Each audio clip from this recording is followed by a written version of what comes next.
the Tilton. We'll support you till the end of the day. We're so happy following the blues. We love you, what more can we say? Birmingham's the team, down at St Andrews. We are all supporters of our team. We chant of Super Blues, ringing all around. Now all you blue boys know what we mean. We are the lads from the Tilton. We'll support you till the end of the day. We're so happy following the blues. We love you, what more can we say? Let's hear you in the cup, singing our song, helping and sharing the load. It's worth the point at home when we sing together. We're there at the end of the road. We are the lads from the Tilton. We'll support you till the end of the day. We're so happy following the blues. We love you, what more can we say? We have a team that's tops here at St Andrews. They gotta give us what we're longing for. It's Birmingham forever, let's hear it from the stand. So come on City, sing this song once more. We are the lads from the Tilton. We'll support you till the end of the day. Ladies and gentlemen, it is of course 7:30, it's Monday night. This is what Mondays are for. This is the final Tilton Talk Show of 2020. We'll be glad to get it all behind us, of course. Sponsored, of course, always by Boyle Sports, principal sponsor of Birmingham City Football Club, and in conjunction with SAS Autos, our good friends down at Bawdsey Labour Club and the Garrison Coffee Company. And, of course, you can find us on Switch Radio tomorrow night. Not live, the live version of this will go out on Switch Radio tomorrow. And it is Christmas week.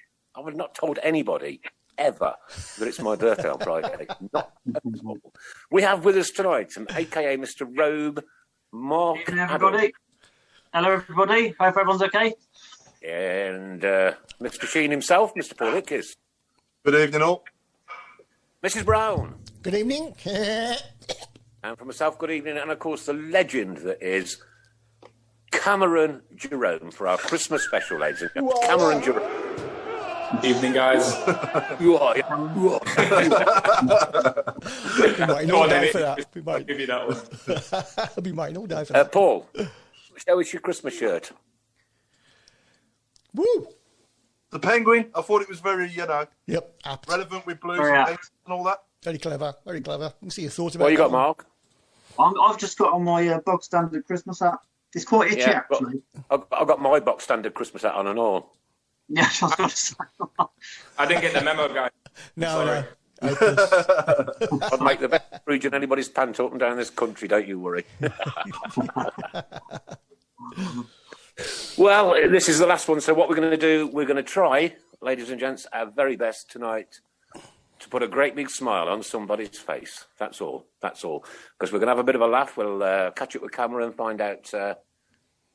just see my picture. I've got a hat on, Chris. Thanks a lot for that. You look a pillar, can't you? I think it's going to be one of them nights tonight. The final one of 2020, and we've kept it going all the way through COVID, all the way through the year. And Chris, just tell us when we'll be back. I haven't looked at the calendar, but I think it's going to be the first week in Jan. First week in January, okay. Yeah. Quite a few Third or games fourth or between something. now and then, so we'll have plenty to talk about, I'm sure. Right, okay, a disaster over the weekend. I don't know what went on and watched it, but dear me, some sloppy defending, a howler, an absolute howler by Etheridge, and that's not like him. So it's on to the next one. We've got to get up. We've got to crack on. Please, all the boo boys, stop it. Support. That's what it's all about. You're a supporter, okay? You're a supporter. We Cameron, played... great show tonight, mate. Sorry, Nick, we missed that last bit. I said, Cameron, great to have you on the show tonight. Cheers. Thank you for having me, guys. And thanks for giving your Monday night up, mate. Tell us what you're doing with yourself at the moment. At the minute, I'm just at MK Dons for the season. So, obviously, in and around things at the minute. Obviously, disappointing result for us boys on Saturday. It was a long journey down to Plymouth to get beat 1-0. So, a bit of a disappointing in that respect. But, obviously, the games, like you said, are coming thick and fast over Christmas. So, plenty of opportunity to bounce back and win some games. Did you manage to watch the game over the weekend, the Blues game? I didn't see any football because I was travelling. No, it was an absolute howler by average, and I felt really, really sorry for him because he has been on absolute top form all the way through. Well, the first half of the season, But these things happen. Sometimes you have a bad day at the office, don't you? Yeah, certainly. I mean, obviously, when you're a goalkeeper, it's highlighted even more. I suppose making a sort of a big error because obviously more time it's going to lead to a goal. So. Obviously, you've got to sympathise with the goalkeeper there, and obviously, I'm sure as an experienced campaigner, it'll be something that he'll want to sort of rectify in the next coming games. And I'm sure, obviously, knowing him and playing against him before, he's a quality goalkeeper, so he'll bounce back from that surely. Yeah. It's just been. Sorry, Bonnie. I was just going to say it's been individual errors that have let. I think most goals. Apart all the 7 goals that we've conceded in the last 2 games, and I'll go back to Cardiff last Wednesday as well, where we did play really well at times. And, on a positive note, absolute worldy goal from Sanchez. And obviously the penalty save from Everidge as well, which was a world-class save. Unfortunately, didn't mean anything in the end. But, there's only one goal in that game, really, that I can say was probably unavoidable, which was a great through ball from the Cardiff player. That led to the goal. But other than that, it's individual errors. And there's no zonal marking anymore. We seem to have lost the identity that we had of being a difficult team to break down and conceding goals. And we seem to be better in the team when George Friend is playing, don't we, defensively? We're not conceding as many silly goals like that. But, unfortunately, Terrell and Clayton lost their men, didn't they, for 2 of the goals on Saturday? We just, unfortunately, concentration levels seem to be low when we're put under pressure. And that means then, obviously, when you can see, confidence is low. But first 20 minutes on Saturday, we played really well. We went 1-0 up and then... loving it. Yeah, Hogan gets that other chance. If Hogan puts that one away, then it's 2-0 and it's probably a different game. But as soon as they scored, our heads seemed to drop, didn't they? And, Everidge's errors, I can't criticise him too much because he's probably been player of the season so far. Yeah, yes, definitely. Yeah, but we need to dust ourselves off and move forward and just think forward now and try and hopefully regroup for Saturday and get a good result for Forest. Yeah. Paul, what everybody's got to understand, right? That game, the final whistle has blown on it. It's finished. It's gone. It was a 4-1 defeat. It was a bit humiliating. On to the next one. Yeah. On to the next one. Keep your support going. Lisa Field, hi to all. My 9-year-old son is watching you. He loves the show every week with the different Blues-related people on it. Well, tell him very Merry Christmas from all of us, Lisa. I don't know his name, but there he is, your 9-year-old son, Lisa Field. A Merry Christmas to you all. Oh, we lost it, though, after that equaliser. We just weren't the same. Like, as Graham Haynes says, confidence just drained after they equalised. Yeah. Mental thing, isn't it? Yeah, I think they had 4 shots on goal and scored 4 goals. Correct me if I'm wrong, but it wasn't many more than 4 shots on goal. No, it wasn't. And to be fair, they are a top 6 team. You'd expect that, Neil Warnock's side. It's just, I hate saying cliches, but it really was a really bad day at the office. But again, on social media, he's useless. Get him out, and it drives me mental. He's 20 years. You know what? On here, right? Well, obviously, we do the 3-word review every week. Yeah, we do, yes. We do, yes. We invented that, didn't we? Stephen Gillum, right behind AK, he'll get it right. Keep right on. Stephen K. AK needs time to turn things around after a few years struggling down the bottom. It's not going to be a 6-month fix. Craig Courtney, watch out for guest announcements. They're coming thick and fast in 2021, and we're going to continue the way 2020 has been. Well done, Craig, for all the immense hard work you put in behind the scenes. Lorraine Pythian O'Brien. I can't say She says, I shall be tuning in on my way home from work, bless you. Please give me a keep right on tonight. I will be working all over Christmas. Keep right on. Merry Christmas and a happy, safe, healthy New Year. And keep right on to you, Lorraine, from everybody here on the team. I think she's one of the workers in the hospitals. Has joined us. Hi to everybody. Total Talk Show from Queensland, Australia. Keep right on. Hoping for a better 2021 with or without AK. Merry Christmas and New Year. Well, I'm hoping it's going to be with. Gregory Beasley says he's happy to stay up. It's a long, long road. Yes. And it is. It's not going to be an easy journey, this isn't. No. It's a season of transition, Nick, and in transition, there's turbulence, isn't there? It's you're going to have ups and downs. I mean, have we forgotten Bristol City away and Reading away? We were outstanding in both of them games, and like I say, we just need to get that back and try and get some sort of consistency. But I will say that chopping and changing the team so often doesn't help. Obviously, you're not going to get that, stability in the team. But this COVID, obviously, at the moment, with so many games, trying to squeeze them all in a short space of time, isn't helping either. So you've got no choice but to make changes as well. Chris will tell you, back in the 70s, you only ever had the same team. Mm-hmm. Yeah. Unless three to a player. Mm-hmm. Well, Cameron, when you played, we didn't chop and change the team that much, did we? That season? No.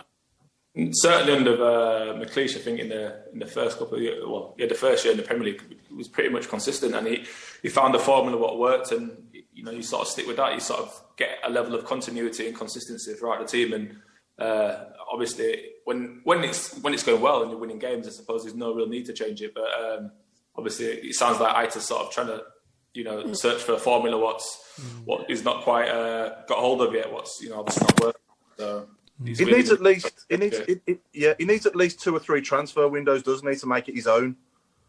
I think so. I think as a manager, like you say, it sounds like it's been a transitional year for him, and he's probably not got all the players in who he wanted. Obviously, with finances and COVID and things like that affecting things, so you can't be judged off the back of 19, 20 games. You've got to give him, January to get maybe 1 or 2 signings and strengthen 1 or 2 key areas, and obviously assess things next year. Blues won't go down, in my opinion. They've got too much quality to go down. All right, they might flirt with the bottom sort of 6-8 teams, like a lot of teams will be flirting with it, this year, because it's going to be quite tight down there. So there'd be no danger going down, but you can't judge a man after 19 games. You should give it a year at least, before you can be sort of critical of him. So the message is, people, settle down, get behind, continue your support.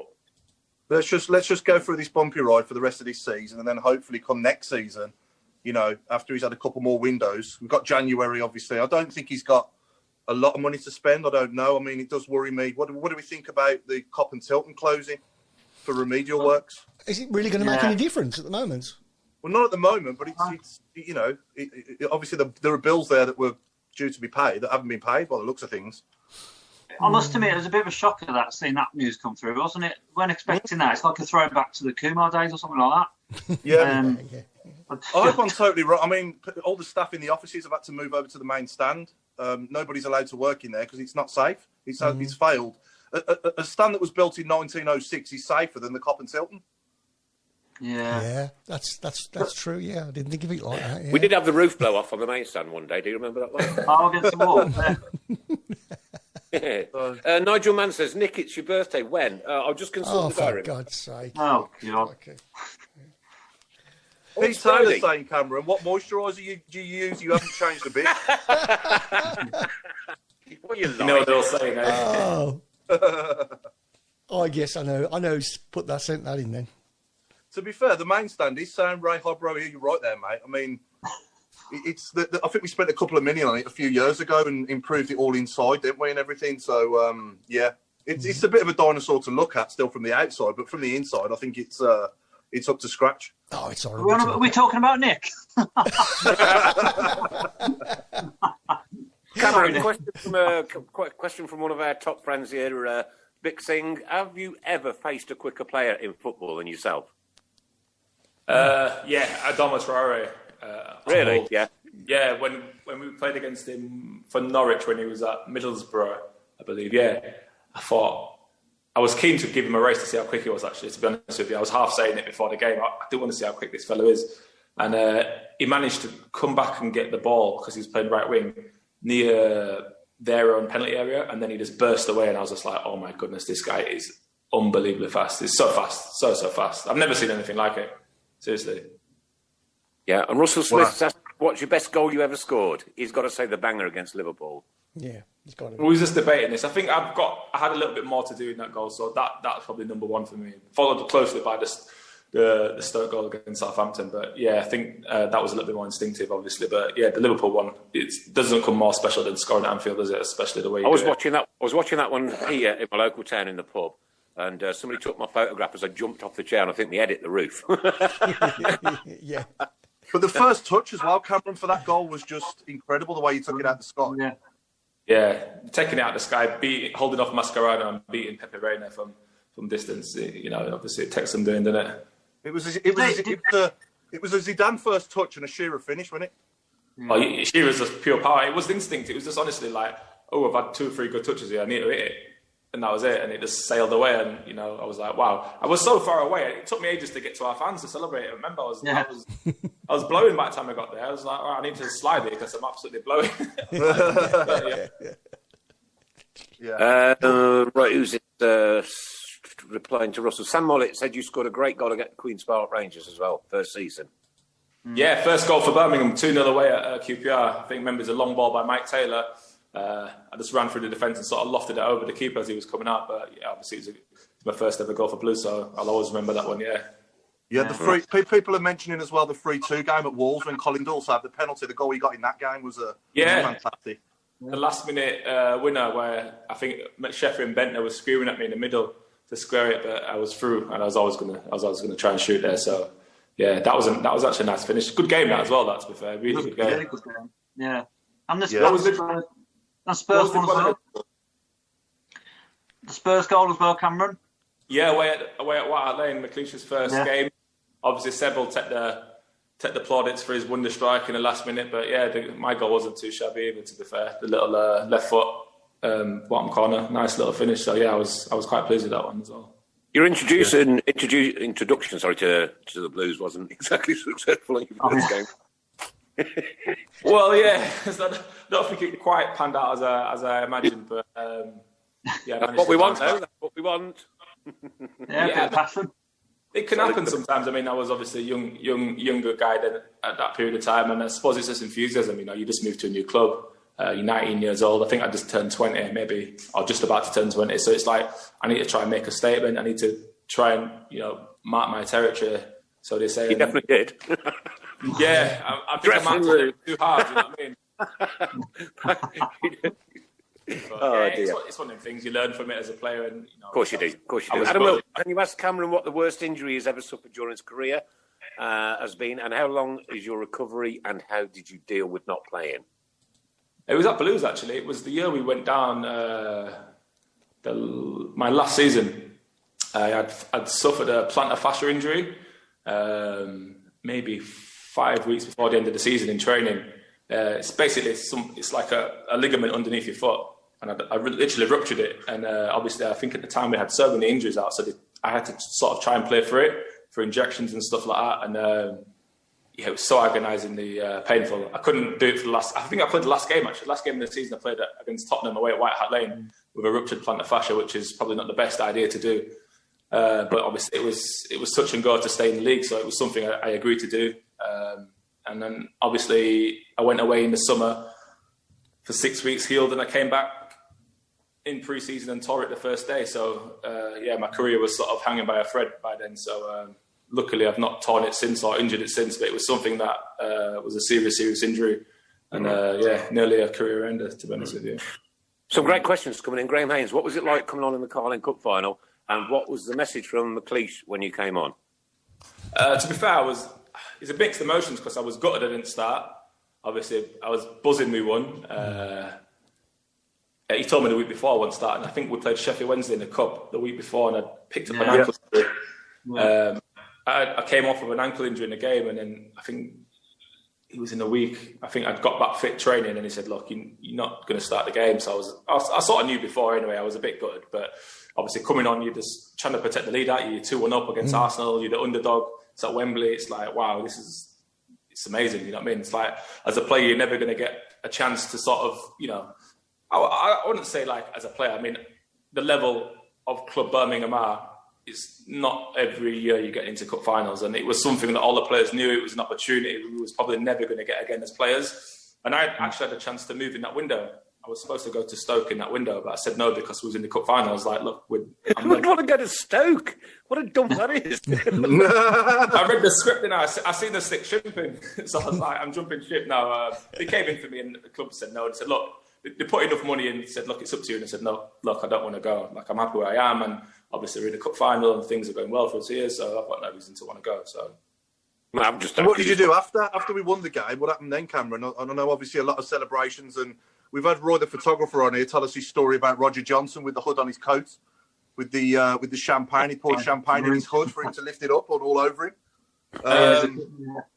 He was obviously, we celebrated after in the change room and stuff like that. Then obviously seeing friends and family after the game, and then I think some of the lads I stayed in London myself. I think some of the lads went to a couple of clubs. Half the team was probably split. Some of the older lads probably did something a little bit more, low key, and the younger lads sort of went and had a little bit of a booze up. So that was a good night out after. Definitely great night, I should say. Not good night, great. I got home about 4 o'clock in the morning. Sorry, Nick? I got back home about 4 o'clock in the morning from that one. Yeah. Well, we got back into New Street Station. There was no trains from there to here. Well, last train out of here is at 9 o'clock at night. Yeah. We've only just had electric. Yeah, we can tell. Right, Sorry, Linda Mark, Magna what was you going to sent 50 stars. What's all that about, Chris Brown, please? Sorry? Linda Magna has just sent 50 stars. What's all that about, please? Well, this is a sort of a virtual currency that Facebook have these days. I think 1 star equals a penny, so it's not massive money, but it's just a way of giving money to charity and so forth, and streamers and that like so. Yeah, all adds up. Go on, Mark. What was you going to say, Mark? I was going to ask Cameron. Apart from the obvious, the medal and the shirt, what else have you got? Any mementos from that day? What did you keep? I just think I had the shirt and obviously the medal. I think I might have had some boots, but I think Nike must made me some boots for the game. But I've got them all. I still got all my football mementos at home, and I've not even really sort of put frames up of shirts and stuff like that. I've got bags of jerseys, but I need to sort of go through and do that when you retire. One of my favourite memories as well, Cameron, was an assist of yours against them up the road in the quarter final when your pace down that right to whip it in for Zigic. Yeah. And he actually made a bit of a mess of it, didn't he? I thought he'd fluffed it, but it was sort of a 2-touch finish from Big Ziggy there. To be fair, it seemed like an age going in. It seemed like it just slowed and slowed and slowed. But that was probably better than the semis. Actually, for me, beating Villa in the quarters was better than the semis. Oh yeah. 100%. Just the feeling though. The final whistle against West Ham and the atmosphere that night as well. We were going to the new Wembley for the first time. Was just it's giving me goosebumps now. Yeah, it was special. And especially the way we came back as well. I mean, obviously, the way the tide sort of, ebbed and weaved, and, we was in it, we was out of it, and we was in it, then we won it. It was like, wow, it was such a roller coaster to go through, but no, it was brilliant memories. At the end of that, remember, Que Sera Sera, we're going to Wembley. They heard it in Aston, mate, believe me. Beautiful. I keep saying on here, I've said it a few times now, Cameron, we're the only West Midlands club to win a major trophy in high definition. Black and white still doesn't count, does it? I don't have these people that say football in the 70s and 60s. It was a different game then. It wasn't even football really for me, but it's another argument for another day, innit, I suppose. Yeah. Question in from Jason Hughes. Does Cameron understand the animosity to MK Dons from football fans because how they formed? Do people pick you up on this? I don't have any animosity to MK Dons. Do you, Paul? No. Good question. Yeah. I suppose there's always going to be that sort of thing where, unless you really know the true story, and I found out the true story since going there, but I think people are sort of barking up the wrong tree with that one. I don't think they actually know the truth behind the move and the breakaway from Plough Lane and the old Wimbledon and stuff like that. So it's quite cool. It's not as straightforward as people think. They've just broke away and stole the name and moved up to Milton Keynes and took it out of sort of Wimbledon. It was a lot more complex. It's a nice stadium, isn't it, Cameron? I've been there. Fantastic stadium. Oh, it's a great looking stadium. Obviously, location's great. I think that obviously the owner's got quite high ambitions, but they've just not quite been able to get to where they want to and sustain it really. So it's definitely one where if someone was to probably come along and say, look, it's close to London, you've got fantastic infrastructure, we'll invest a few quid into the club, and I think it'd be one what someone could possibly take further forward, definitely. Yeah, definitely. And you can probably do a bit of clothes shopping and all, can't you, after the game? Yeah. You can obviously pop up to Birmingham and nick one of them Christmas jumpers you're buying, so yeah. Yeah. Oh, dear. So go on, Mark. I was going to say, one memory of MK Dons away was having the big pick a mix outside the away end. That was a bit surreal. You. Have they completed the stadium now? Are all the seats in? Or is it it was in. They've been in for a while, I think so. Have they? I think It's the ones I went there, they hadn't completed it. Yeah, it's 30,000, 32,000, something like that. So it's a good size. Fair play. So who had the biggest influence on your career at Blues, Cameron, would you say? I'd definitely say McLeish, to be honest with you. Yeah. Just in terms of learning on and off the pitch, and I think sort of maturing with age and stuff like that, it was, definitely. I think, when I first went under Steve, obviously I was still a young lad. I was still growing up, maturing as a person.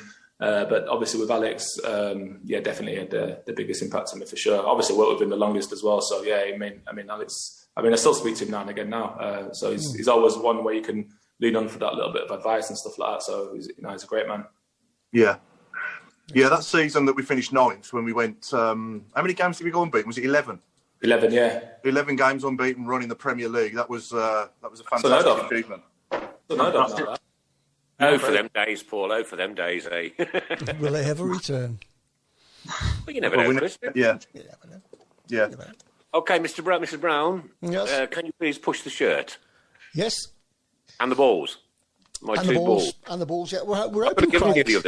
I'm hoping Craig's going to come on so he can give a bit more insight into some of the competitions we're running.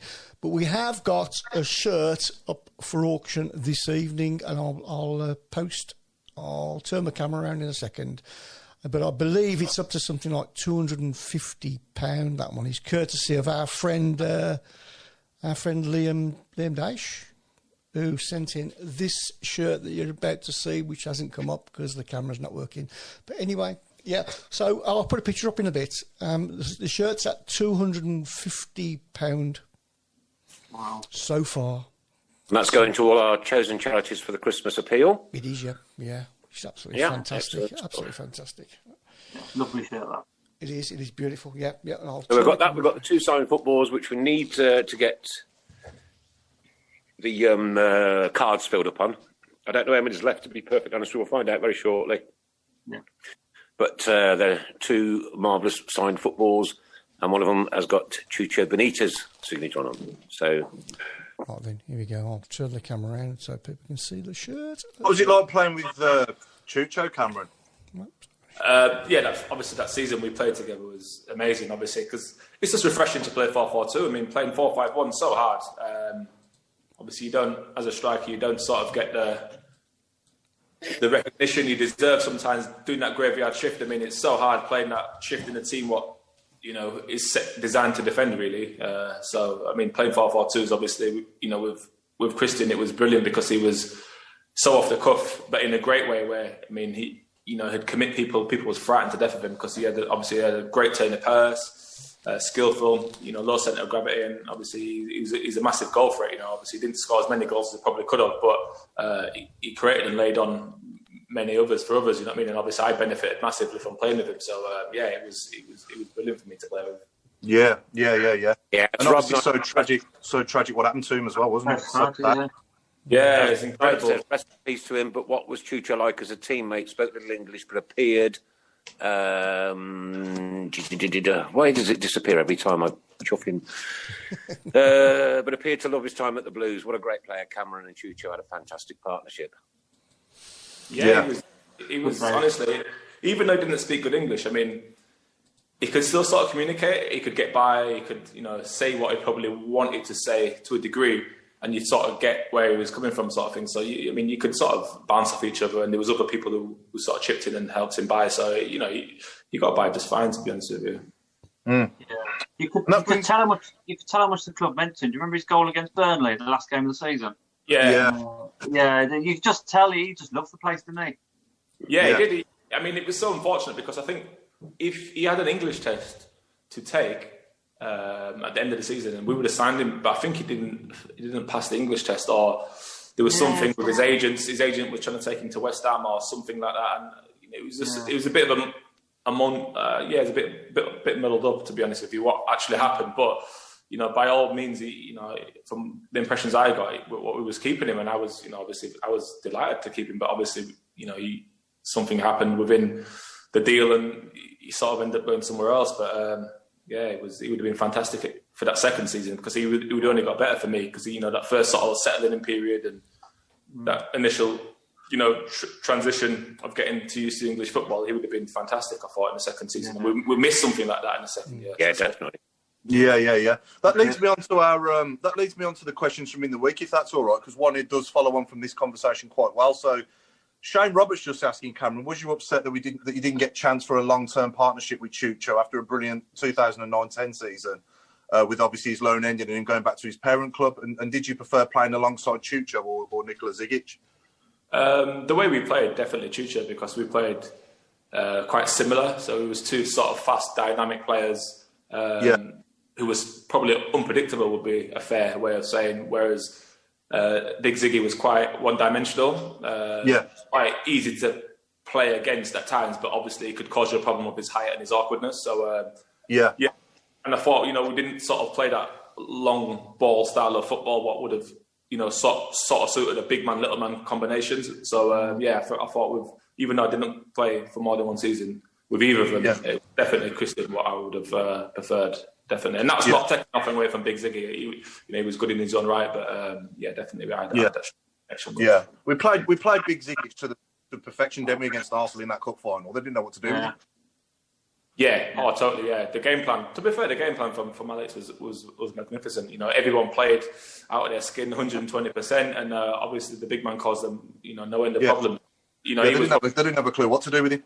No, that was probably the difference between the two teams, really. Like obviously we had the ball, we had that calmness in terms of people like Bowyer and Ferguson in the middle of the park who could control a game of football, Stevie Carr at the back. So we had that experience through the spine of the team, and obviously the service up to the big man that day was magnificent. So every time Zigic headed the ball down or got the ball, they were anxious. You could tell, and that's what caused the mistake between Shelny and Chesney in goal when he headed it down.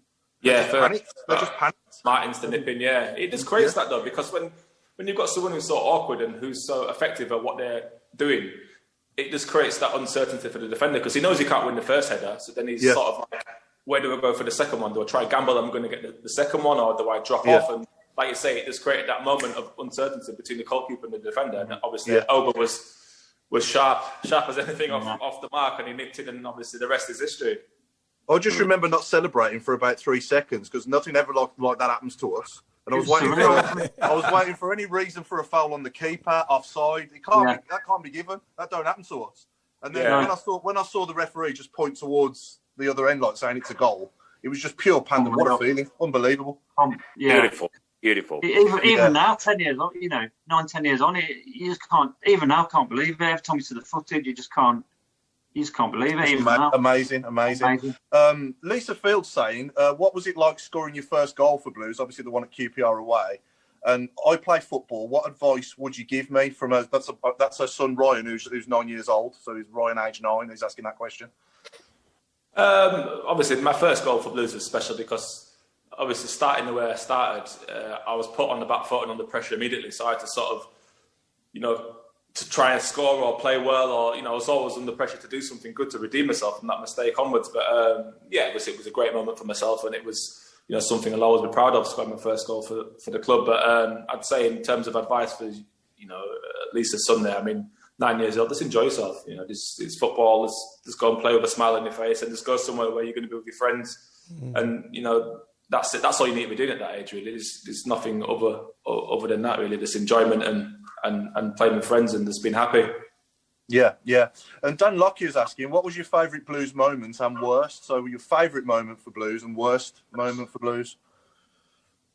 I'd say my favourite moment was winning the cup, but the first year we got promoted, that was one of my favourite moments as well. And the worst was getting relegated in the second season in the McLeish after we won the cup. That was horrible. We was too good to go down almost in terms of the squad we had and how well we'd done that year. But it just caught up with us at the end of the season. The injuries and obviously the defeats, what we sort of started suffering towards the end of the season, it caught up with us in the end. But yeah, that was probably the worst one, I'd say, for me.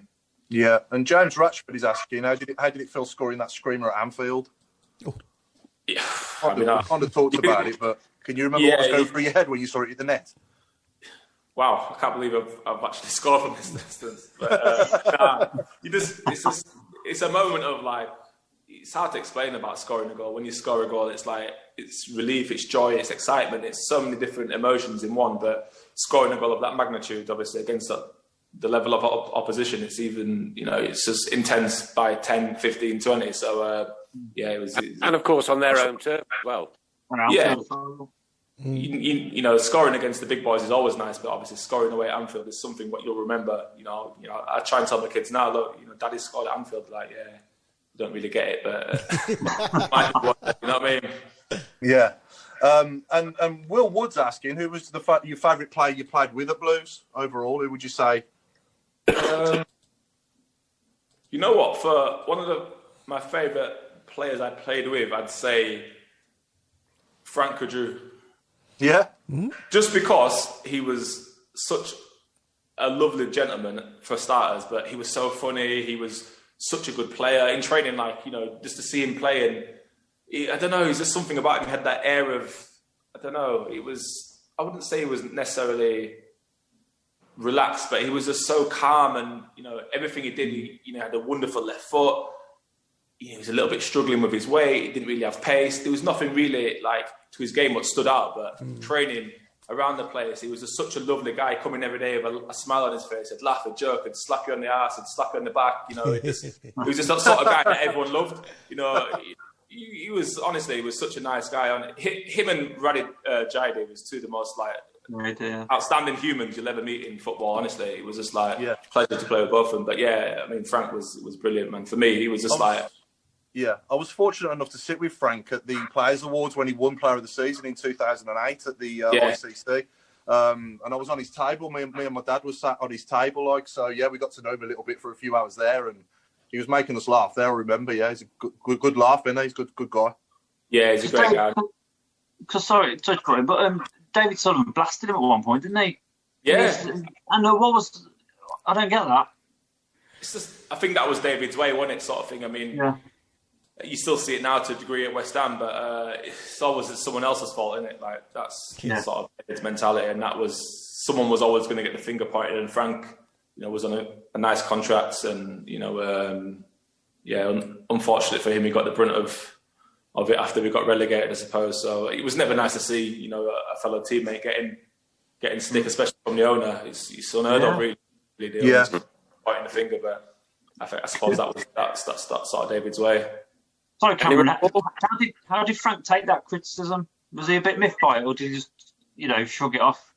He sort of shrugged it off with it. He sort of laughed it off. He was a bit, obviously, cheesed off at the time, but I think, after the laughs and jokes had sort of, filtered out, I think he was cool with it, to the fair. He took it in his stride, and, obviously bounced back, obviously how he did. Yeah. Well, he threw it back at him in the best way possible. He went and won Player of the Season the following season. Yeah, exactly. Yeah. So that showed, obviously the level of commitment he had towards the club when it was being questioned in the first place, and obviously what the fans thought of him and what the players thought of him. So performances. Yeah. Is that it, Paul? There is a few more, Nick, but did you want to say something? Sorry? I want to catch up on a couple of things. Craig Courtney says we've got 17 teams left for the West Harding signed shirt. They're only at £2 each. So get those in, and don't forget the Liam Day shirt is currently at £250. If anybody wants to up that, you're very, very welcome. Fantastic, guys. Nick, can I just also say that we need to say thank you to Ball Sports as well. They've actually sent us a signed shirt this weekend. Right, okay, that's super. Of the current squad. Mate, it's fantastic. Yeah. Linda Ensor put me down for £10, Craig Courtney, so that's £7 left. shirt, as Chris says, stands at 250. If we can get any more on that, it's all for charity, guys. It's all for charity. All for charity. Thank you, guys. Couple more then, Paul, if you like. Yeah. Okay, so Siobhan Kenny's asking, could Cameron wish my daughter a happy 8th birthday? It's her birthday today. Don't know her name, unfortunately. Do we know Siobhan's? Can we get Siobhan's daughter's name, please? Siobhan, put it on the group. Put it on the page. On the chat, if you're listening. Yeah. Put it up and we'll say happy birthday. Yeah, we'll ask Cameron to wish her happy birthday. Yeah, that's fantastic. So, I think that's it, Cameron, to be fair, just reading through them. I think that's it. Oh, the only other one is have you got any regrets from your time at Blues? From leaving? I don't think I can have any regrets. You know, I was there for 5 years. I had some ups and downs. You know, 2 promotions, unlucky 2 relegations, and a cup winners medal. So I think, as far as that goes, I think that ain't bad, is it? That ain't bad. It's not bad, you know. I mean, obviously the relegation is obviously a black mark against you, but other than that, I thoroughly enjoyed myself. I thought, I came as a young sort of rough diamond, and I probably left a little bit of a better player. Probably, as I've got older, I've probably got a little bit better in terms of my all-round game and things like that. So yeah, probably Blues fans probably didn't see the best of me in terms of the time frame I was there from, but. Yeah, I mean, I give it my all, every time I put on the blue shirt, and I thoroughly enjoyed my 5 years there. Yeah. And just one final one from Ricky Grinnell. He just said, did you ever get fed up with chasing long balls on your own and then have a section of the crowd moan at you for being knackered in the 89th minute? Tired. It's definitely subjective, that one, isn't it? Where, as a player, playing up front on your own, it's a graveyard shift. As you see. Yeah, I can understand. Yeah. You're chasing lost causes. You're playing for a team what's defensive minded, and you're not getting as many chances as you probably want or you'd like. And it's always that one where everyone wants you to do a little bit more. Why can't you be there? Why can't you be under this one? Why can't you be the end of that one? Why aren't you getting hold of it? Why aren't you running behind? So it's like you can never please everyone, can you? So as long as, from my perspective, the way I look at it, I always played. Every time I was fit, I played. So I did something right with different managers. So obviously, 100%. That's the way I look at it. That's the way I look at my career. I'll put a label on him, he doesn't do this or he doesn't do that, and I'll say, well, hang on a minute, I've played 600 games throughout my career, which is a fantastic achievement. It's the first time this year I've played in League One, but other than that, it's been Championship and above.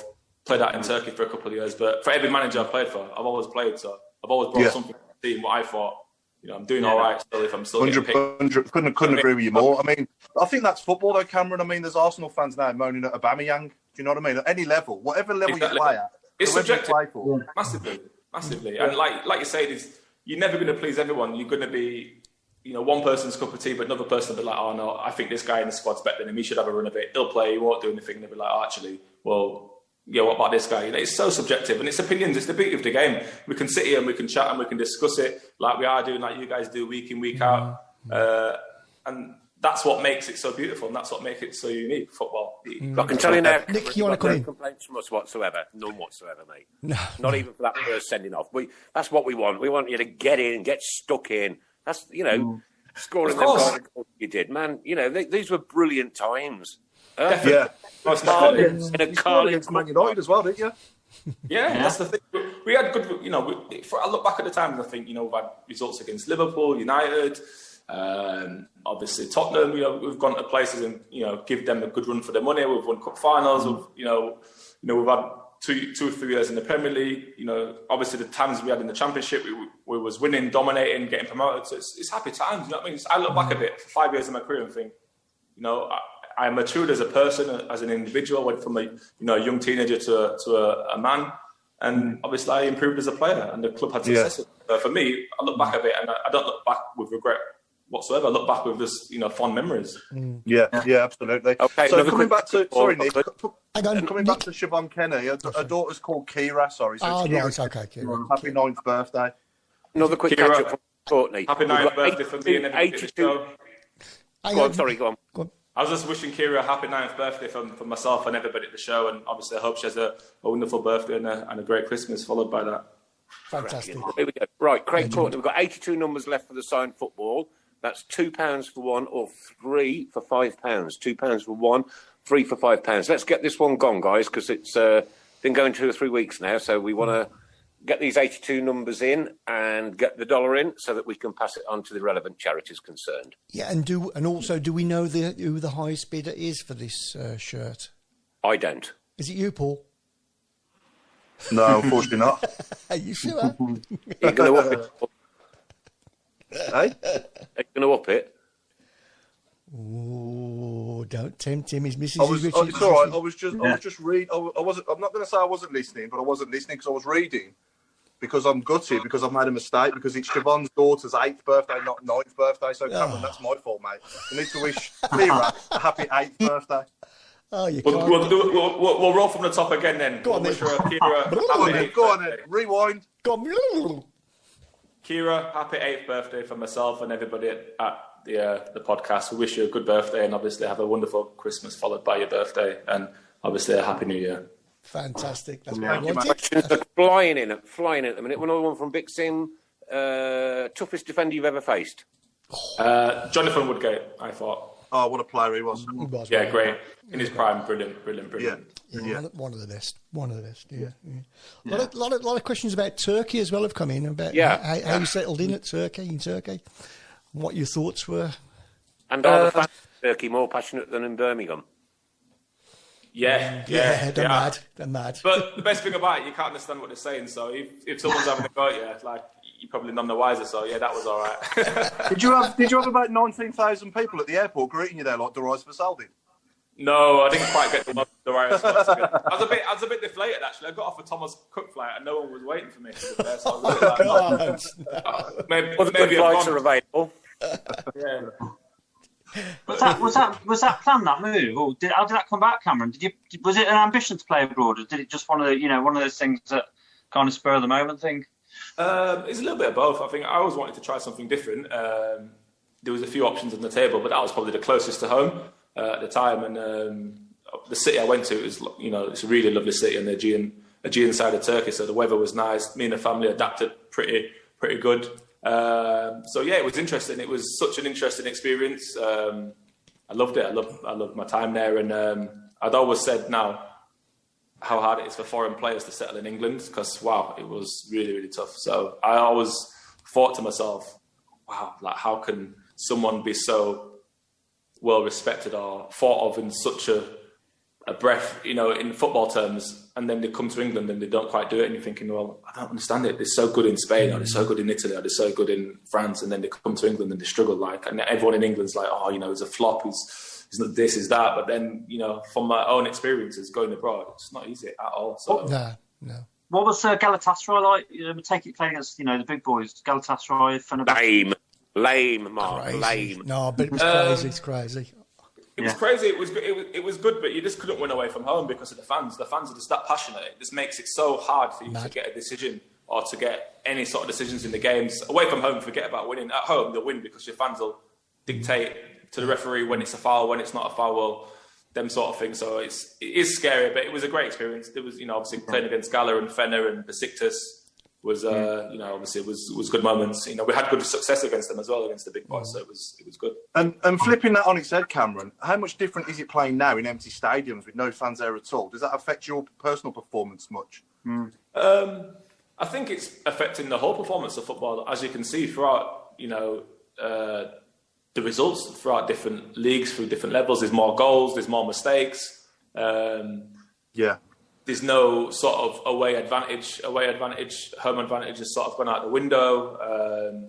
I think the whole sort of the dynamics of football's changed since COVID, since the empty stadiums.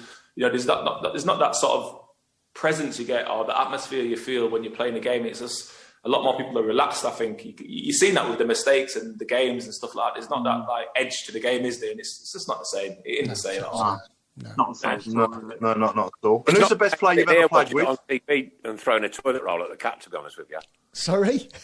It's not the same here watching it on TV and chucking a toilet roll at the cat. No, it's not. Appreciate No, it, you're right there, Nick.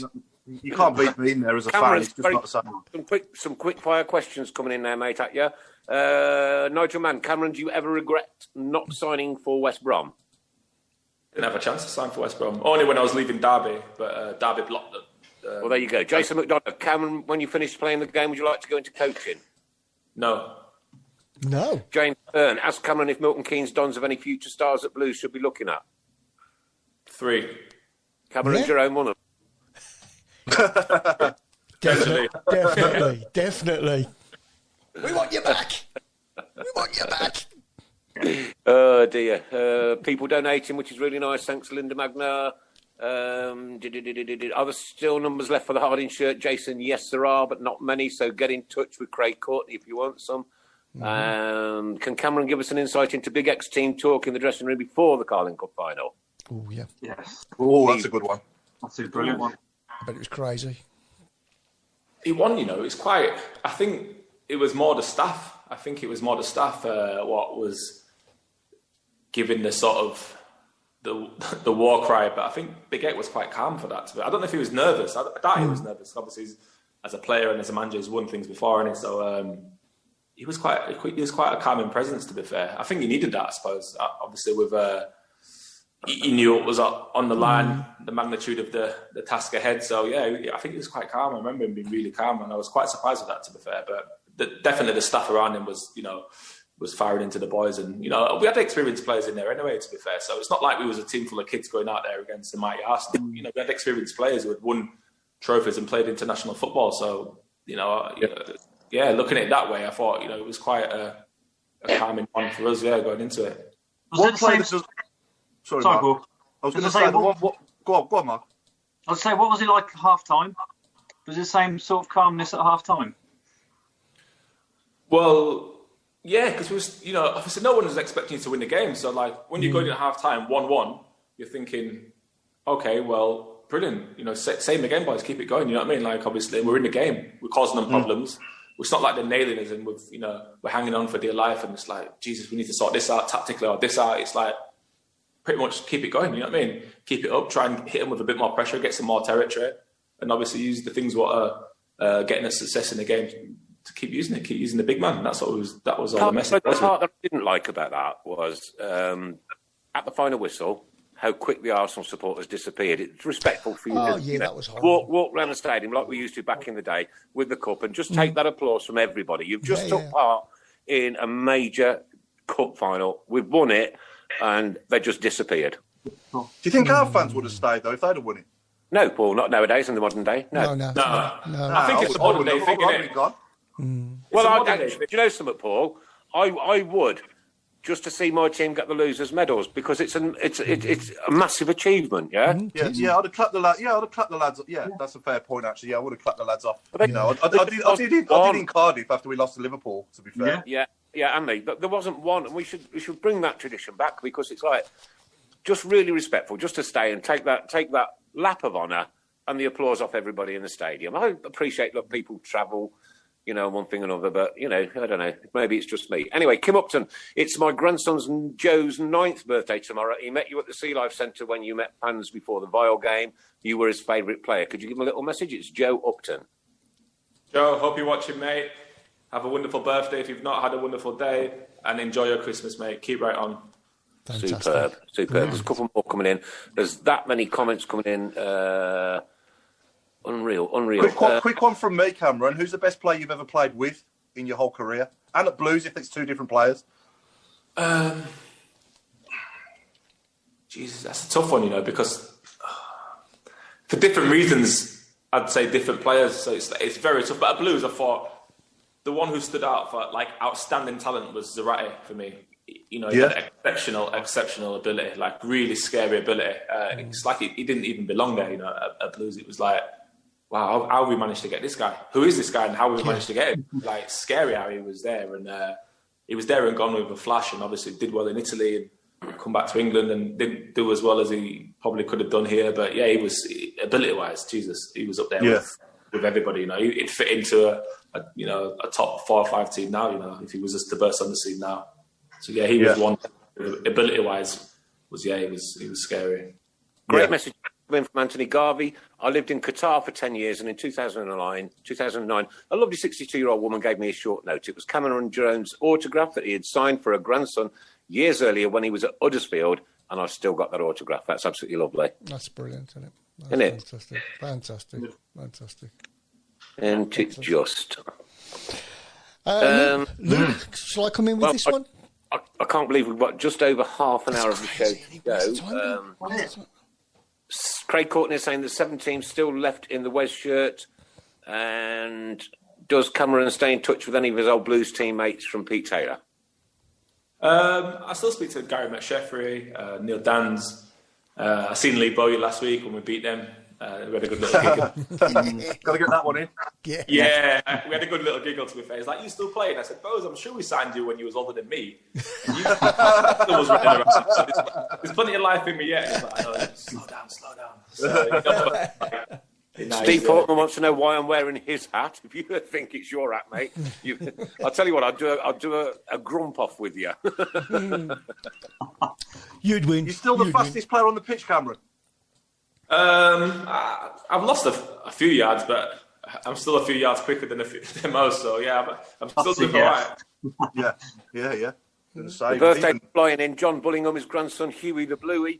It's his 3rd birthday tomorrow. Can you give him a mention, please? Oh, they're coming tonight, aren't they? Record amounts. Mine on Friday. Never mentioned it before. That's Huey the Bluey. Was that for Huey? Huey, yep, Huey. Huey, happy birthday, mate. Happy 3rd one. Have a great day, and obviously enjoy your Christmas. Smashing. I had a wonderful visitor come the other day, and I wasn't at home, unfortunately. And it was the wonderful Mrs. Brown herself, himself. Yeah.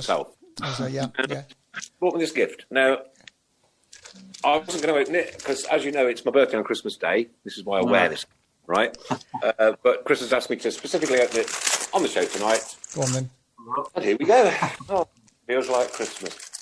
See, I hate that song. I wish it could be Christmas every day. I'd be about 145,000 if it was. Can I just let you know there's no money in it? Oh, that is absolutely superb. Looks like a selection box. It's the back of a frame, ladies and gents. It's the back of a frame. There he is, the king of rock and roll, Elvis Presley. There you go. Hey! Oh, yeah, great. Superb. I thought you'd like that. City Museum, along with all my other Elvis artifacts that I've got in there as well. Yeah, I thought you'd like Thank you. And Steve Portman reckons I wouldn't beat him in a grump off. Chris, can we have a live grump off at some junction, please? Oh, definitely, yeah. Yeah. Jason says, have you ever had a teammate with the worst dress sense than Gareth Ainsworth? Is he allowed to say? Cameron? Yeah, I thought Big Benter had bad dress sense, to be fair. Big Nicholas, he was very flamboyant, to say the least, but he definitely had bad gear, to be fair.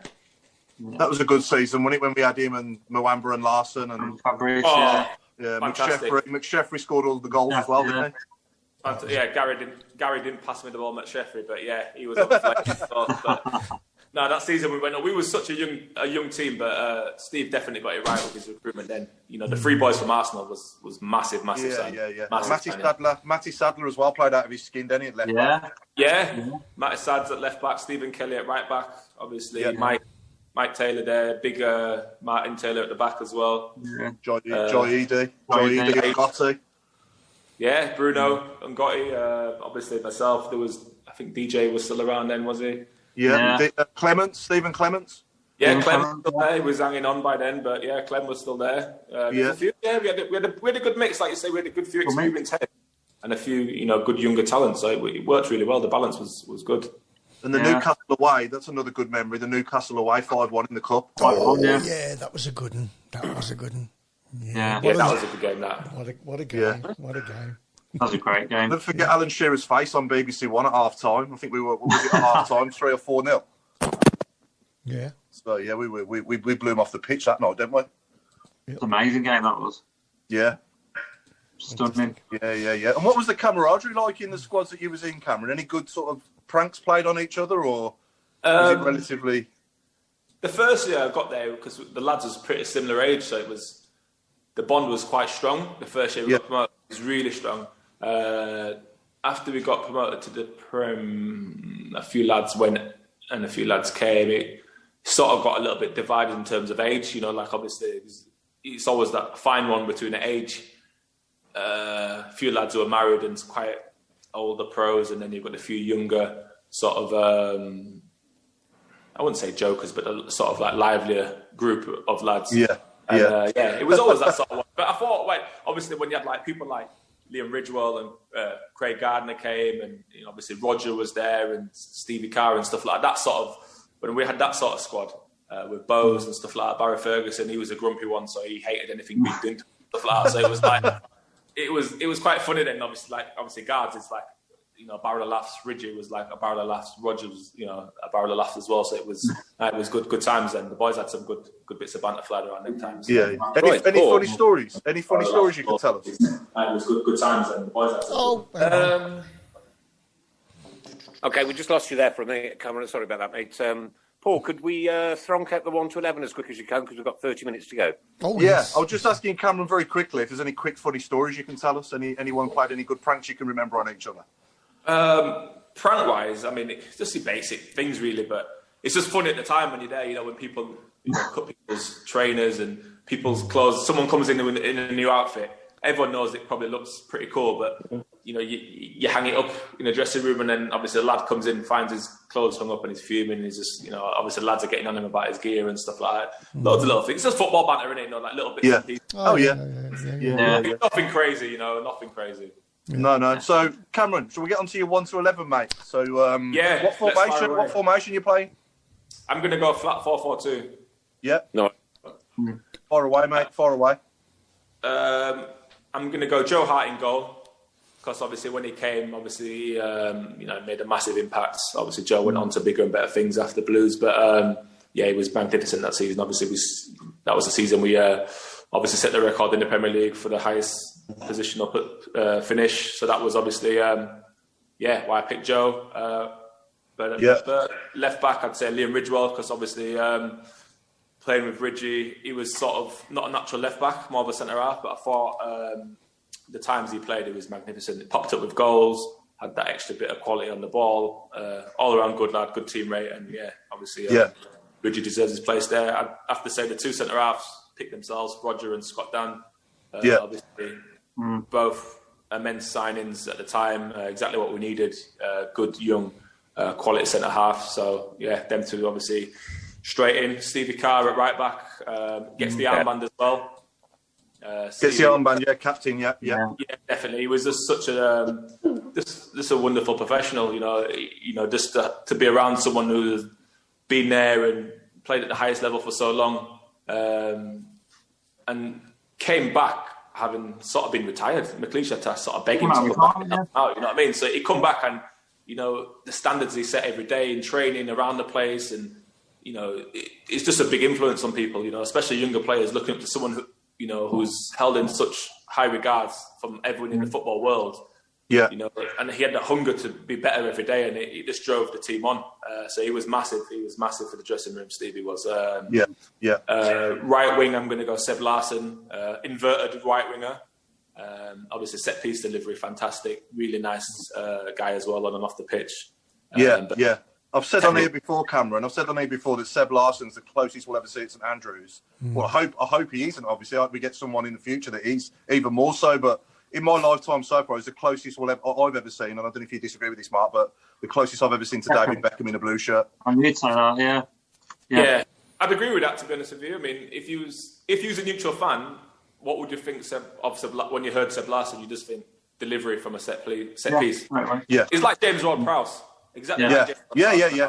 He's got an engine on him, so he can get up and down the pitch. He can get around the pitch, 12, 13k a game, and delivery-wise, technically, he's really immense. So them two. The midfield, I'd say Fabrice Mwamba. I'd have him sort of sitting off just for what he brought to the team, and obviously, unlucky sort of what happened to him. Obviously, Fabrice. Really nice kid, humble, funny, but what he brought to the team, he could destroy a midfield too on his own, with his athletic ability. So Fabrice definitely goes in there. And who did I pick? The other one would be, I think, Barry Ferguson. Barry in there, centre midfield, obviously. Mr. Angry, as everyone used to call him, but such, like Stevie Carr, such a competitor. Obviously a great leader on and off the pitch. One of the guys who sort of set that standard in the change rooms. as well. And obviously, he'd won a lot in his career as well. So yeah, Barry obviously was a brilliant. Couldn't have been easy because you played with so many good ones. You're in the centre of the park. I mean, Craig Gardner, Lee Bowyer. Yeah, I mean, it's tough because obviously these players you're going to forget about. I mean, Gard's got 10 goals for midfield one season, so it's like, how are you not picking someone like that? Lee Bowyer got 8 goals for midfield, so it's like, but I just thought for the influence, what he did on and off the pitch, it's just like how he sort of transformed the team on and off the pitch, what he did, what his qualities were. So, that's why he's sort of in for me. And obviously out on the left, I'm going to pick McSheffrey just for what he brought that first season in terms of how he burst onto the scene. Buying him from Coventry in August was a master stroke for Brucey. Obviously bringing him in, and he managed to get 12, 14 goals by Christmas, and obviously propelled us to where we were in the league. And obviously that was sort of a springboard for us to go on and get promoted. So he had a massive contribution to the club's turnaround in that period of time when I was there. So it was a close one between him and McFadden, to be fair. McFadden obviously did really well when he came in, but obviously Gary was exceptional for the time he was there, in my view anyway. And obviously the two strikers I'd go for Christian Benitez, obviously for the impacts he had on the pitch, and obviously the partnership I formed with him, and Forsell, just because of the ability he had and how his past periods before he got injured at the club, obviously what he meant to the fans, and obviously was held such in high regards by everybody around the place. And he was just an unfortunate guy who just had major problems of injury, but training, professional as anything, he was first in, last out. And obviously having been at the stage of my career I'm in now, seeing players who have struggled for injury, it's similar to Jack Wilshere. Amazing player, scary talent, but he can just never stay fit, and it's no problem of his. It's just his body doesn't agree with the. Well, if we could have kept David Dunn and Forsell fit for a long period of time, then you'd never got relegated. Never in a million years would have got relegated. If you done it when he was flying in his peak, he was doing scary things in the middle of the park. Obviously, Mikel with his finishing prowess, that season you would have never gone down. Absolutely not. No. Good team, though. Very good team. Yeah, there's a few missed out on, but just for different reasons, obviously, from what I thought they brought to the pitch, and obviously what they brought to the dressing room was characters and guys as well. So that was, my 1 to 11, really. Who was the captain? Stephen Carr. Stephen Carr. Okay. Yeah, Captain Carr. Okay, Craig Courtney says we've got 4 tickets left for the Wes Harding shirt. That's 4 tickets left. Well, I'd love those to go tonight so that we can draw that tonight. And I'm going to introduce you to the man himself, the legend, Craig Courtney. Good evening, all. Here he is. Who are you? Right, Craig. Less of that, otherwise I'll stop the guests. You're a stranger. What's this little one's name? This is Olivia that's next to me. Hello, Olivia. Hello, Evie.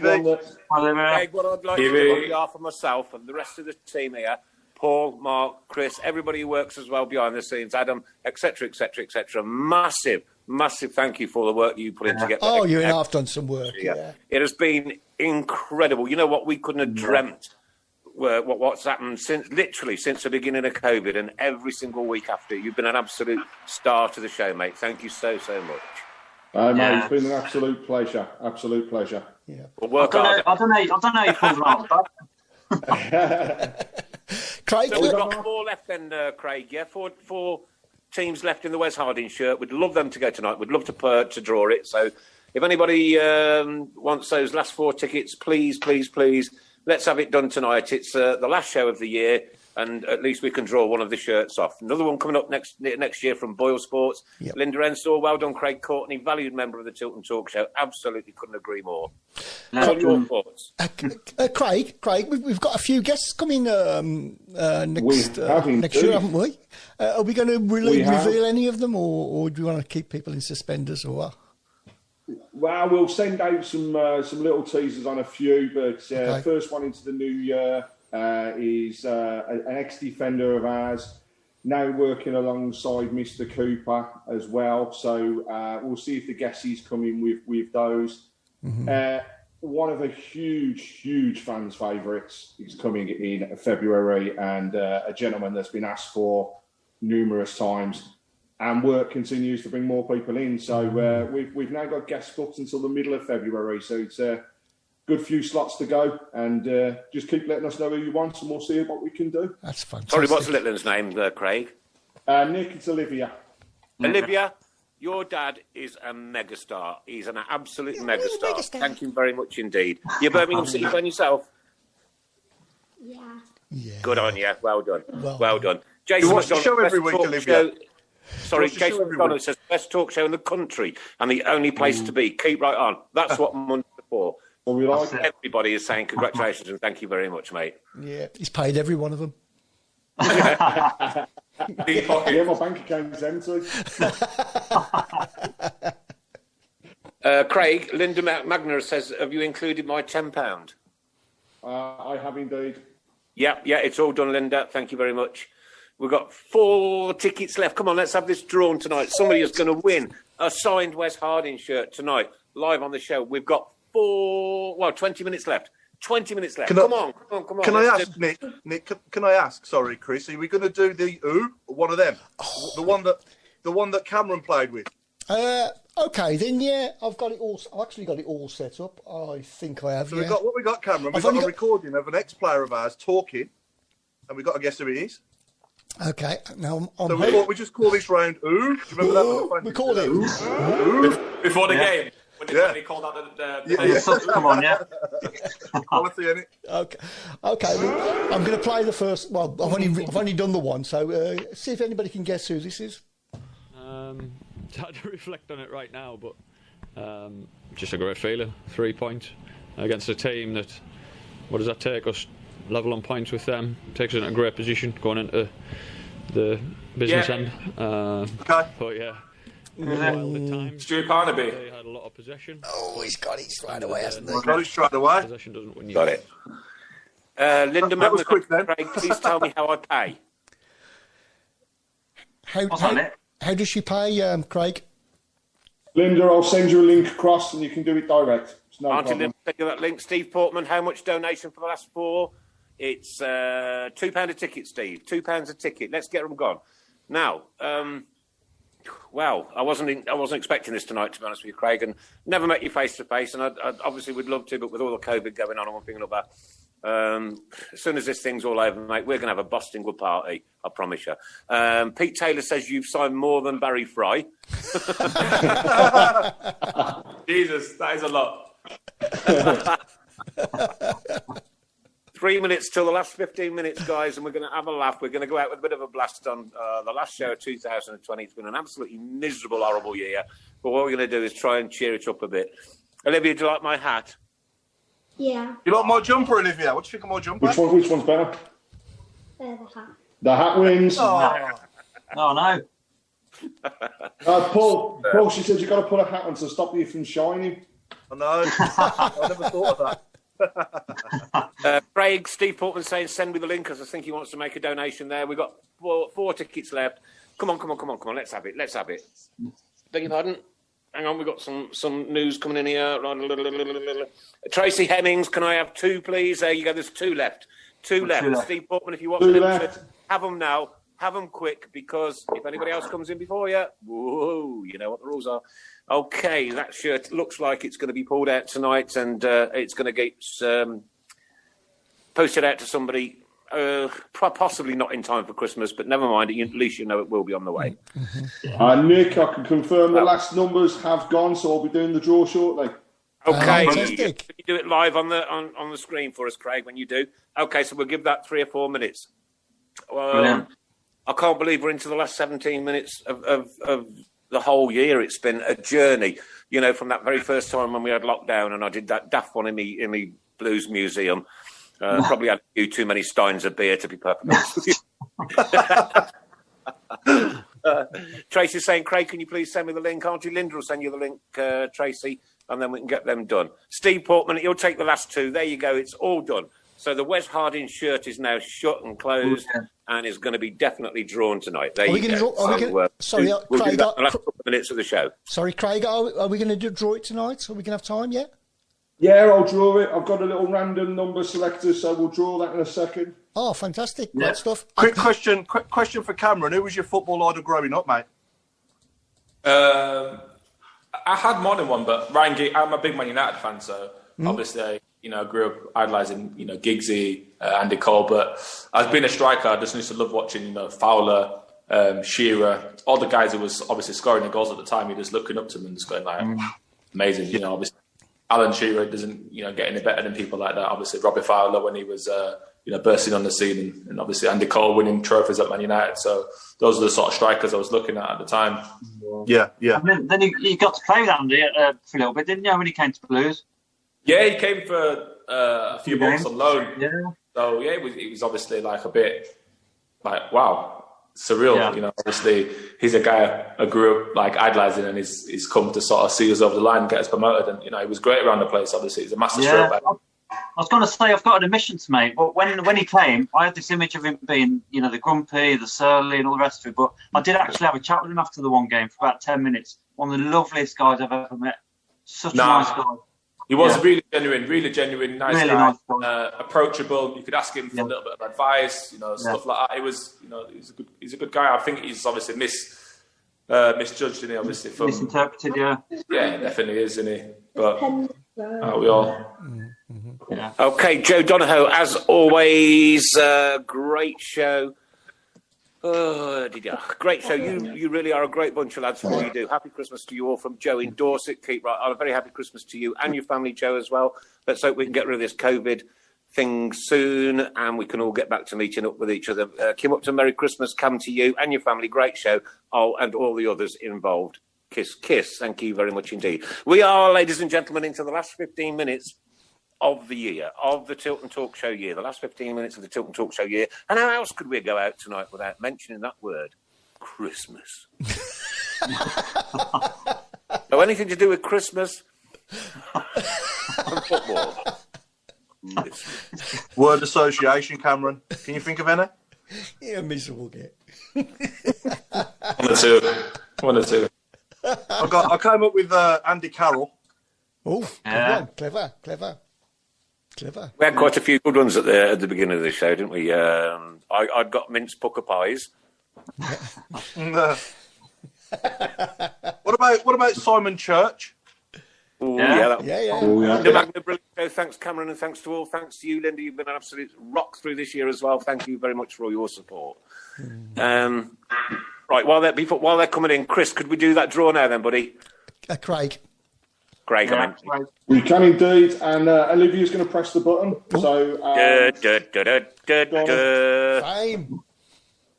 So the random number for those, and hopefully, I don't know whether you can see that on the screen. 11. Number 11. Okay. Chucho's number as well. Yeah. It's I don't know how we can announce this one actually, because it's actually Birmingham City is the team. Right. And and Birmingham City was owned by our very own Mark the Robe Adams. Yeah. There you go, Mark Adams. Birmingham City. I tell you what, you couldn't write the book, could you? You know what? I never win anything. Oh, he's crying it in, hasn't he? He's crying it in. I never win anything. Jesus. Okay, they're coming in. My birthday on Friday, thanks, Linda. 3-word winner, my birthday, the 25th. Brett Angel from Paul McCarthy. Brett Angel, yeah, there's a good one. Christmas Amber. Steve Job, I love it. Christmas Dugary. Trevor Smith. Jason Hughes, Christmas Caracca. Jason McDonald, happy birthday for Friday, Nick. Thank you very much, mate. Oh, golly. Ryan Pigs in Blankets. That's a good one. I like that one. I love it. Please, Darren Rudolph's just come in. Oh, my goodness me. Mervyn Christmas Day. And everybody's saying, well done, Mark. Well done. It was, a random number selector. That's earned Craig. Craig, how much has that earned now for the charities? That's another £210 that we've got, and I will be applying through work to get those funds matched as well. So I'll update on how that goes. Okay, and how's the Liam Dash that's gone for 250? So Liam Day still sitting at 250. If it's not, that'll go at the end of the show. Yeah, if it's not by the end of the show, I'll announce who it is that's got that as well. Superb, mate. Superb. Ooh, is it a secret? Hot chocolate. We've got David Golden Balls. Can I have Santa Claus Jensen, Nicholas Bentner. Oh, man alive. So who are you playing next, Cameron? Who have MK Dons got next? When you playing Saturday? We play Boxing Day. We're at home to Bristol Rovers, but I'm not sure it's going to be on because they've had a COVID scare there. So maybe it's took. All preparations start tomorrow. Back in tomorrow morning. So just need to start winning games. I suppose just like everything else, business as usual. It's Christmas, but as footballers, we don't really have a good Christmas, do we? So we're here to entertain. How you spending? Sorry, Cameron. How you spending Christmas yourself? Gaffers give us Christmas Day off, so obviously that's a nice touch. So I'll be back home with the family Christmas Day and then travel down to the game Boxing Day. So it'd be nice to spend the day with the boys and the missus and just have a nice little family gathering. Yeah, it's the old Norwich player, isn't it? Your manager there, the Russell Martin. Yeah. Russell, I was played with him at Norwich for 3 years, and he's a great captain. Honestly, he seen straight away he was going to be a manager from a mile off. It was something that he'd marked to do from when he was playing, and it's something he's so passionate about. So it's brilliant to be a part of something what someone believes so strongly in. So it's great. It's great to be helping out and helping the young lads, giving them some advice and stuff like that. So it's good stuff. Yeah. And you also played for England under 21s as well, didn't you? Yeah, I think I had 10, 11 caps for the 21. So that was obviously a nice achievement as well for myself. And in the mid 2000s, I'm guessing you would have played with the likes of some players that went on to obviously represent us at senior level as well, I'm guessing. Yeah, I mean, who was there? Leighton Baines. Was it Leighton Baines, one of them? Yeah, Bainesy, Theo Walcott, Aaron Lennon, Mika Richards, Avon Lahore, Darren Bent, Dean Ashton, Carlton Cole, obviously Joe Hart. Yeah. There's loads from the squad. Loads, isn't there? Yeah. Loads of messages coming in from Steve Portman. Happy Merry Christmas birthday, Nick DJ Spore. Thank you very much indeed. And a Merry Christmas to everybody else from Steve Portman. And a very Merry Christmas from all of us as well, to all our good friends at Excessi Blues, from everything you do through the year for us as well. What a wonderful, wonderful group. We've got Stephen Gill with Rudolph Van Nistelrooy, Chris Rowe with Christmas to Gary, Wayne Sproutledge from Adam Wilkes. Wayne Sproutledge, that's a good one.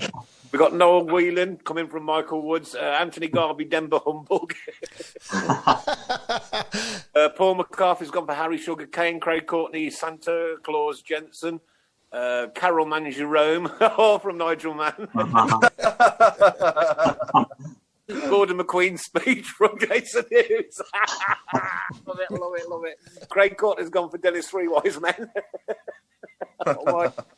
This hurts my baby much. What about Jason Newell? Yeah. Jason Newell? YULA? Yeah, we've got David Eggnog from Pete Taylor, Hallie Red Napkin from Adam Wilkes, Linda Ensor's gone for Trevor Frankincense. Oh, God. Nigel Mann, Stephen Christmas card. A Messing the Year from Jason. Neil Alfridge. Alfred, I like that one. Cameron Genome, G-N-O-M-E. Gary Giblett, Ivan Son Hick from Ray. I can see the winner. Gary Emanuel, Ricky Grotto. Grotto. The next one, Ricky Grotto. Ricky Grotto. Oh, take over somebody else. This is killing me off, man. Honestly, That's got to be the winner. Oh gosh, who's going to pick the winner? No, we've still got 7 minutes to go yet. Ricky Grotto, you can't beat that one. So Ricky Grotto's winning at the minute. So Stantony Knockhart, Santony Knockhart. You get that one, yeah, from Anthony Garvey. Dear. Oh my God, I've gone up. I'm having a flush. I think Sir Alf Ramsey was a good one as well. Sir Alf Ramsey, I did like that one. Yeah, that was a good one. Yeah. It's got to be Ricky Grotto for me. Oh dear. Cameron, I remember you getting one at Sunderland as well. The speed that you went down that left and cut in with your right foot and absolutely buried it in the top corner at the Stadium of Light. Do you remember that one? Yeah, was it 2-0 win or 3-0? I think we actually lost that game, but I just remember that goal. Yeah, I remember the goal. Michel, remember the Spanish midfielder? Yeah. Where did we get him from? Sporting Gijon.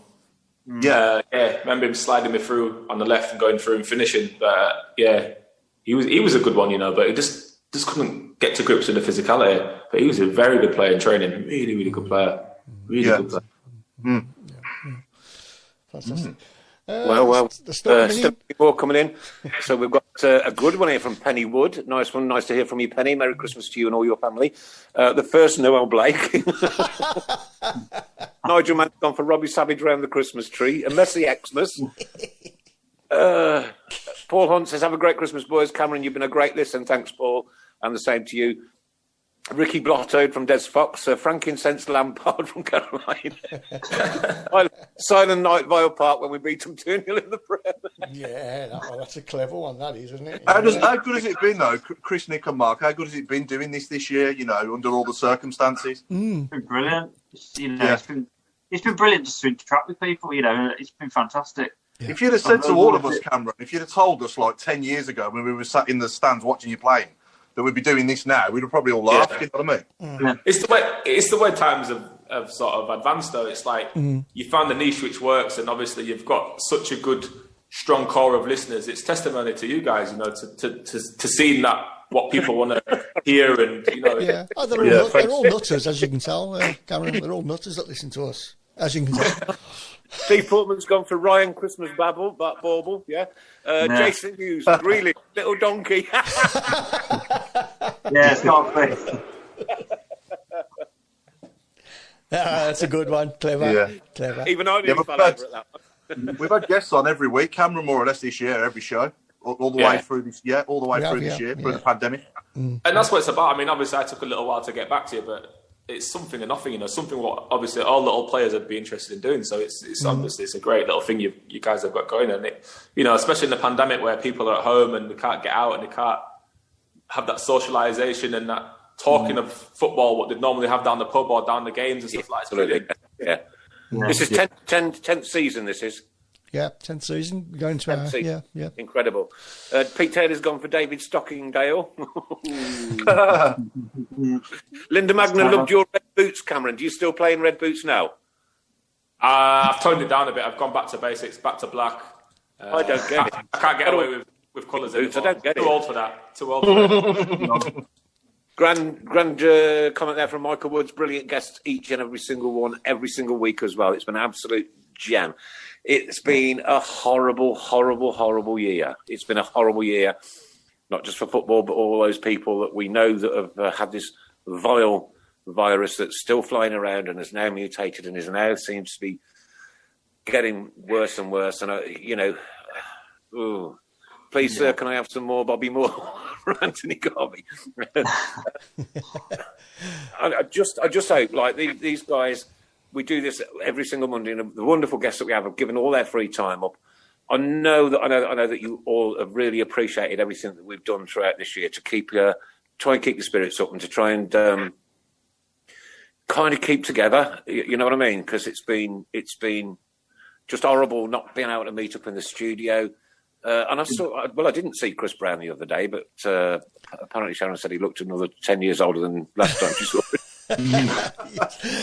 Can I just say as well, I was over there on a business trip. I didn't purposely go over there, because of restrictions and so forth. Yes, no, you were, yeah. Before people start thinking. Thomas Murr, I don't get that one. Murr, frankincense Murr. Yeah, I got that bit, but I didn't go who Thomas Murr was. Thomas Moira, the goalie. Remember the old goalie? Thanks, Jason, for that one. Yeah. Cameron, thank you so very much for giving up your Monday evening for us, my friend. Revered down the Blues, absolutely loved every time you come. We knew what was going to get from you. Never gave less than 100%. Even in that last minute, can I tell you what? You were still giving it all. Craig Courtney, wow. I don't. Words fail me. Paul, what do you reckon? Legend. An absolute definitely. Got the charm on that messenger, mate. That's all I'll say. Can we just close the competitions now as well, and maybe Craig can give us a roundup. I can indeed, so I can confirm. So we'll keep the number game going. Yeah. Still got a few going on that one, but can confirm that Paul Lilly is the proud owner of the Liam Day shirt. So thank you, Paul. That's a huge amount of money. So thank you very much indeed. That's a lot of dough. Absolutely. And, So tonight, Craig, we've raised a few bob tonight, and if your company matches it, what could be the total of tonight's show? So with the two sums of money plus what we've done so far, we are not too shy with the matching of around £2,000 now. Over the past few weeks. Brilliant. That's brilliant. And we've still got the other ball to go as well after that one. And then next year, we've got the signed shirts from Boyle Sports, which we thank for sponsoring us and for being so very kind to us all through the year. To our friends at Accessi Blues, of course, Garrison Coffee Company, SAS Autos, Bawdsey Labour Club, which we're all desperate to get to and share a pint together. But from me, it's now 9 o'clock. Cameron Jerome, you've been an absolute megastar tonight. Thank you so very much. Thanks for having me. Been brilliant. Thank you. Really enjoyed it.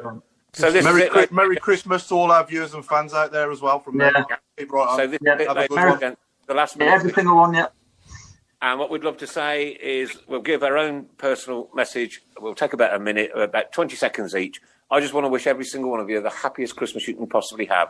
Stay safe, stick to the rules, stay in as much as you possibly can, and come back after the new year. We're just going to crack on. But all of you, every single one, thank you so much for your support all year, and look forward to chatting with you, seeing with you in the new one. Paul. Yeah, like I just said, Merry Christmas to everyone out there, and keep right on and keep the faith as well. You know, moving forwards, it's going to be a bumpy ride this season. I think, you know, we're going to have ups and downs, but I do believe we've got the right man for the job. Talking longer term, if he's given the time. So hopefully we've got better times ahead in the longer future. But yeah, Mark. Under the circumstances, have a great Christmas and Merry Christmas. Mark. Pretty much the same. Blues-wise, let's stick together, get behind Karanka. He's not going anywhere. He's 20 games in. Off the pitch, I just want to wish everybody a very Merry Christmas from the bottom of my heart. And I'm not being cheesy, I'm just saying, genuinely, look after each other. Cameron, a message from you? Just from a Christmas perspective, just wish everybody a happy Christmas. Everybody stay safe, try and abide by the rules, you know, and obviously, you know, just try and make the most of a terrible year and a terrible situation. And obviously, from a Birmingham's perspective, you know, keep right on, keep behind the manager. Let's see how he goes. Let's go. And Cameron, I've never had a Birmingham City player, ex or current, wish me a happy birthday for Christmas Day. Off you go. Here we go. Well, Chris, happy birthday. That's like Chris's birthday. My name's Nick, actually. Chris is the other one, Nick. Merry Christmas. And I'm sure you won't be a bar humbug. And keep up the good work with the show, mate. Brilliant stuff. Thank you. And from the good old Craig Courtney. Yeah, just echo really what everybody else has said, but Merry Christmas, Happy New Year to everybody. It's been a tough 2020, but 2021 is going to be better. And stick behind the boys and keep right on. And from the young lady?